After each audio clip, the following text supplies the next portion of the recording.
everyone.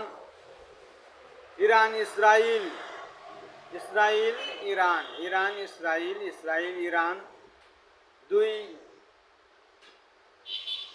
সম্প্রদায়, শিয়া ইহুদি, ইহুদি শিয়া, দুই জাতি থেকে সাবধান হে মুসলিম জাতি, কারণ মধ্যপ্রাচ্যে ইসরায়েল এবং ইরান, এই ইহুদিবাদী ইসরায়েল এবং শিয়া রাষ্ট্র ইরান, এরা চায় মধ্যপ্রাচ্যের কন্ট্রোল নিতে, নেতৃত্ব নিতে, লিডারশিপ তাই নেতৃত্ব দেবে, তারাই দখল দায়িত্ব চালাবে। এই জন্যই তাদের এই যুদ্ধ, ক্ষমতার লড়াই, জ্ঞানের যুদ্ধ। এটা ইরানকে পারমাণবিক বোমা তৈরি করতে দেবে না ইসরায়েল, এই কারণে এই যুদ্ধ সংঘটিত হয়েছে। অপরদিকে ইরানও চায় ইসরায়েলের ওপর কৃতিত্ব দেখানো, ইসরায়েলও চায় ইরানের ওপর কৃতিত্ব দেখানো, তাই এই যুদ্ধ। তাই আপনারা সবাই সাবধান।